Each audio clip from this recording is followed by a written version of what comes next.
नमस्कार, मैं हूं विवेक शर्मा। पंजाब केसरी टीवी चंडीगढ़ देख रहे हैं आप। कोरोना वैक्सीनेशन को लेकर अच्छी खबर आ गई है। आपको बता दें, 10 दिनों के भीतर कोरोना वैक्सीनेशन का काम शुरू हो सकता है। केंद्र सरकार ने इसको लेकर सभी तैयारियां पूरी कर ली हैं। इसमें QR कोड से जरिए आपको एक सर्टिफिकेट मिलेगा और SMS के जरिए वैक्सीन लगाने वाले और लगवाने वालों का दोनों का डाटा उपलब्ध होगा और कई भाषाओं में ये SMS रहेगा। चलिए, आखिरकार किस तरीके से वैक्सीनेशन की पूरी तैयारी चल रही है, क्या खास इंतजाम इसमें किए गए हैं, ये खास रिपोर्ट दिखाते हैं। कोरोना वैक्सीनेशन पर अच्छी खबर। 10 दिन में वैक्सीनेशन की तैयारी। टीका लगाने और लगवाने वालों को भेजे जाएंगे SMS। टीका लगवाने वालों की यूनिक हेल्थ ID जनरेट होगी। हर डोज के बाद मिलेगा QR based certificate. Corona vaccination पर मंगलवार को सरकार की ओर से अच्छी खबर आई। 10 दिन के भीतर देश भर में कोरोना वैक्सीनेशन शुरू हो सकता है। स्वास्थ्य सचिव राजेश भूषण ने कहा है कि वैक्सीनेशन के ड्राई रन के आधार पर जो डाटा हासिल हुआ है, उसके हिसाब से सरकार 10 दिन में वैक्सीनेशन शुरू करने की तैयारी में है। भूषण ने कहा कि हेल्थ वर्कर्स और फ्रंटलाइन वर्कर्स को रजिस्ट्रेशन की जरूरत नहीं पड़ेगी, क्योंकि ये हाई प्रायोरिटी ग्रुप में है और इनका डाटा पहले से ही CoWIN vaccine delivery management system पर मौजूद है। टीका लगवाने वालों की जनरेट होगी यूनिक हेल्थ ID। भूषण ने बताया कि जब वैक्सीनेशन शुरू होगा तो टीका लगवाने वालों और लगाने वालों को गाइड करने के लिए 12 भाषाओं में SMS भेजे जाएंगे। टीका लगवाने वालों को हर डोज के बाद QR कोड बेस्ड सर्टिफिकेट दिया जाएगा और उनकी यूनिक हेल्थ ID भी डिजिटली जनरेट होगी। डिजी लॉकर में सेव कर सकेंगे सर्टिफिकेट। देश की आबादी को प्रायोरिटी के आधार पर वैक्सीन लगाने की बात आएगी, उसके लिए रजिस्ट्रेशन और डाटा एडिटिंग का भी प्रोविजन किया गया है। इसके लिए सिस्टम इलेक्ट्रिकली सेशन एलोकेशन करेगा। लाभार्थी को वैक्सीन लगा दी गई है, इसे भी डिजिटली कैप्चर किया जाएगा। फर्जीवाड़ा रोकने के लिए भी इंतजाम। वैक्सीन लगवाने वालों को डिजिटली बताया जाएगा कि अगला टीका कब लगना है। एक यूनिक हेल्थ ID भी जारी की जाएगी। कोविन में ऐसा भी प्रावधान है कि कोई भी व्यक्ति इससे यूनिक हेल्थ ID क्रिएट कर सकता है और इसे डिजिटल लॉकर में सेव कर सकता है। फर्जीवाड़ा रोकने के आधार पर ऑथेंटिकेशन और वैक्सीन के साइड इफेक्ट की रिपोर्टिंग और ट्रैकिंग के लिए भी कोविन में सुविधा दी गई है। डिजी लॉकर को भी QR code based certificate store में इस्तेमाल में किया जा सकता है।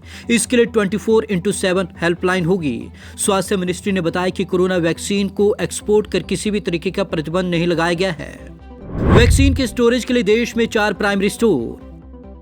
भूषण ने बताया कि देश में 4 प्राइमरी वैक्सीन स्टोर बनाए गए हैं। ये करनाल, मुंबई, चेन्नई और कोलकाता में हैं। इसके अलावा देश भर में 37 वैक्सीन स्टोर हैं। यहीं पर वैक्सीन को स्टोर किया जाएगा और आगे इसका वितरण होगा। स्वास्थ्य सचिव बोले, जहां तक ब्रिटेन में मिले कोरोना के नए स्ट्रेन की बात है, तो हमें अभी तक देश में इसके ज्यादा मामले बढ़ते नहीं दिखे हैं। ये एक राहत भरी बात है।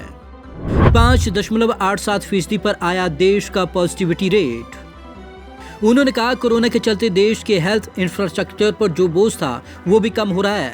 देश का पॉजिटिविटी रेट भी घटकर 5.87 पर आ गया है। अभी देश में जितने एक्टिव केस हैं उनमें से 43.96% मरीज अस्पतालों में है। उनके अलावा 56.04% मरीज होम आइसोलेशन में है। कोवैक्सीन और कोविशील्ड को मिली इमरजेंसी यूज की मंजूरी। 3 जनवरी को drug controller general of India ने भारत बायोटेक की स्वदेशी कोवैक्सीन और सीरम इंस्टीट्यूट की कोविशील्ड को इमरजेंसी यूज के लिए मंजूरी दी थी। वहीं जायडस कैडिला हेल्थ केयर के जायकोव डी को फेज 3 का ट्रायल अप्रूवल मिला है। सीरम और भारत बायोटेक ने भुलाई कड़वाहट। कोरोना वैक्सीन पर आमने सामने हुई देश की 2 कंपनियां सीरम इंस्टीट्यूट और भारत बायोटेक ने 2 दिन के अंदर अपनी कड़वाहट भुला दी है। दोनों कंपनियों की ओर से जारी ज्वाइंट स्टेटमेंट में कहा गया है कि हमारे सामने बड़ा और महत्वपूर्ण टास्क है, देश और दुनिया के लोगों की जान बचाना। पूनावाला ने बाकी वैक्सीन को पानी की तरह बताया था।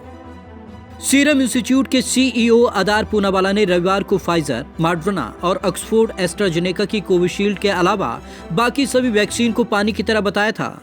उन्होंने कहा था कि हमारी वैक्सीन ही सभी वैज्ञानिक मानकों पर खरी उतरी है। एला ने किया था पलटवार। वहीं भारत बायोटेक के चेयरमैन डॉक्टर कृष्ण एला ने कहा कि कुछ लोग हमारी वैक्सीन के बारे में केवल गॉसिप्स कर रहे हैं। मुझे नहीं पता कि भारतीय कंपनियों को ही हमेशा दुनिया भर के लोगों पर क्यों निशाना बनाते हैं। उन्होंने कहा कि हमारी वैक्सीन के 10% से भी कम साइड इफेक्ट हैं। बाकी वैक्सीन में 60 से 70% रहे हैं। एस्ट्राजेनेका ने वैक्सीन के साइड इफेक्ट को दबाने के लिए वॉलंटियर को पैरासीटामोल दी। एला ने भारत बायोटेक की वैक्सीन को 200% सुरक्षित बताया। तो दो बड़ी कंपनियों में आपस में लेकर ये जो द्वंद्व चला और वैक्सीन में जिस तरीके से वाक युद्ध हुआ, अब उस पर विराम लग गया है। बीते दिन दोनों ही कंपनियों में सुलह हो गई और दोनों ने एक स्टेटमेंट जारी किया कि कोरोना जैसी महामारी से लड़ना है तो इसमें आपसी लड़ाई की कोई जरूरत ही नहीं है। तो जल्द उम्मीद की जा सकती है कि 10 दिनों के अंदर अंदर कभी भी कोरोना वैक्सीन का ऐलान हो सकता है। तो आज की इस खास रिपोर्ट में बस इतना ही। विवेक शर्मा को दीजिए इजाजत। नमस्कार।